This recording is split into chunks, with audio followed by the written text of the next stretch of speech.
और बड़ी खबर आ रही है सिंगरौली से, जहां गनियारी में बवाल हो गया। सरकारी जमीन पर चबूतरे को लेकर ये बवाल हो गया। बवाल के बाद प्रशासन ने चबूतरे को ढहा दिया है। बजरंग दल और दूसरे पक्षों में जमकर बहस हुई।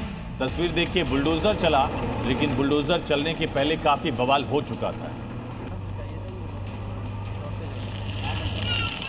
एमपी के सिंगरौली में सरकारी जमीन पर बने एक चबूतरे को लेकर तनाव की स्थिति पैदा हो गई। विवाद की सूचना मिलने पर बजरंग दल के कार्यकर्ता मौके पर पहुंचे और वहां लगे धार्मिक झंडे को हटा दिया। इसके बाद दो पक्ष आमने सामने आ गए और मौके पर तीखी बहस होने लगी। हालात को काबू करने के लिए नगर निगम और पुलिस की टीम तत्काल मौके पर पहुंची। प्रशासन की मौजूदगी में शासकीय भूमि पर बने चबूतरे पर बुलडोजर चलाकर उसे ध्वस्त कर दिया गया। घटना के दौरान बड़ी संख्या में लोग मौके पर जुटे रहे। विश्व हिंदू परिषद ने नीट एग्जाम में सांप्रदायिक भेदभाव का आरोप लगाया। नेशनल टेस्टिंग एजेंसी से इस मामले की जांच करने की मांग की। विश्व हिंदू परिषद के राष्ट्रीय प्रवक्ता विनोद बंसल ने आरोप लगाया कि एग्जाम में छात्रों से अलग अलग तरह का बर्ताव सांप्रदायिक भेदभाव के बराबर है।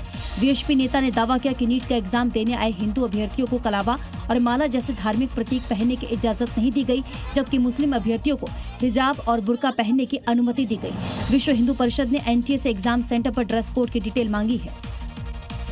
विश्व योग दिवस के मौके पर बिहार सरकार ने बड़ा ऐलान कर दिया। मुख्यमंत्री सम्राट चौधरी ने कहा, अगले शैक्षणिक सत्र से राजकीय स्कूल और कॉलेजेस में पाठ्यक्रम में योग को शामिल किया जाएगा। अंतर्राष्ट्रीय योग दिवस के मौके पर बिहार सरकार ने प्रदेश के छात्र छात्राओं के स्वास्थ्य और भविष्य को लेकर बड़ा फैसला लिया है। स्कूलों में फिजिकल ट्रेनिंग और दूसरी गतिविधियों की तरह योग को भी शिक्षा व्यवस्था का हिस्सा बनाया जाएगा। प्रदेश के शिक्षा मंत्री मिथिलेश तिवारी ने योग को स्कूली पाठ्यक्रम में शामिल किए जाने पर खुशी जताई है। सीएम के फैसले का स्वागत करते हुए उन्होंने कहा कि भारत आज योग के क्षेत्र में पूरी दुनिया का नेतृत्व कर रहा है। अंतर्राष्ट्रीय योग दिवस पर की गई ये घोषणा सराहनीय है। अलीगढ़ के सासनी गेट इलाके में एक बाइक सवार युवक तेज रफ्तार ट्रक का शिकार हो गया। ट्रक में बाइक फंसने के बाद ड्राइवर ने युवक को कई किलोमीटर तक घसीट दिया। तेज रफ्तार ट्रक के टक्कर के बाद ड्राइवर ने स्पीड और बढ़ा दी, जिससे नीचे फंसी बाइक और युवक नीचे फंस गया, जिसको ट्रक ड्राइवर ने करीब 5 किलोमीटर तक घसीटा।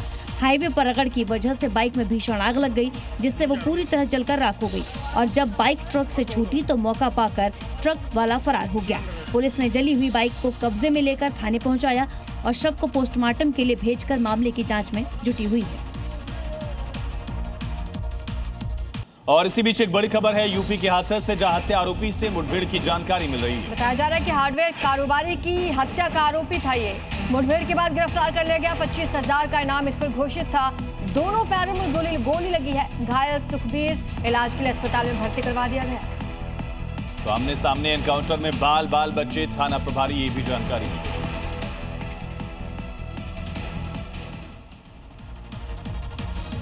और अब देखते हैं देश की राजधानी दिल्ली से जुड़ी इस वक्त की 5 बड़ी खबरें। दिल्ली क्राइम ब्रांच ने 10 करोड़ की रंगदारी मांगने वाले बदमाशों को गिरफ्तार किया। इनके सेना के लिए रक्षा उपकरण बनाने वाली कंपनी के संस्थापक से रंगदारी मांगी थी। सभी आरोपियों को पंजाब से गिरफ्तार किया गया। दिल्ली के शास्त्री पार्क में यमुना किनारे बसे 24 गांव के लोगों ने ओ जोन के खिलाफ पंचायत का आयोजन किया। ओ जोन हटाने के लिए कानून बनाने की मांग की गई। सरकार से मांग हुई, सरकार कानून लाकर परेशानी का समाधान निकाले। दिल्ली के बुराड़ी इलाके में घर में अंदर बदमाशों ने ताला तोड़ा, चोरी की वारदात को अंजाम दिया। पुलिस टीम को सीसीटीवी में घर के बाहर बैग ले जाते हुए एक युवक दिखाई दिया है। दिल्ली पुलिस की क्राइम ब्रांच टीम ने लूट और हत्या के मामले में फरार अपराधी को गिरफ्तार किया। 15 मई का आरोपी पैरोल पर रिहा हुआ था। और दिल्ली की मुख्यमंत्री रेखा गुप्ता ने असोला भाटी वन्य जीव अभयारण्य का दौरा किया और सोशल मीडिया पर पोस्ट कर उन्होंने कहा कि यहाँ की शांत हरियाली के बीच बिताए कुछ पल प्रकृति के साथ हमारे आत्मीय संबंध का एहसास कराते हैं।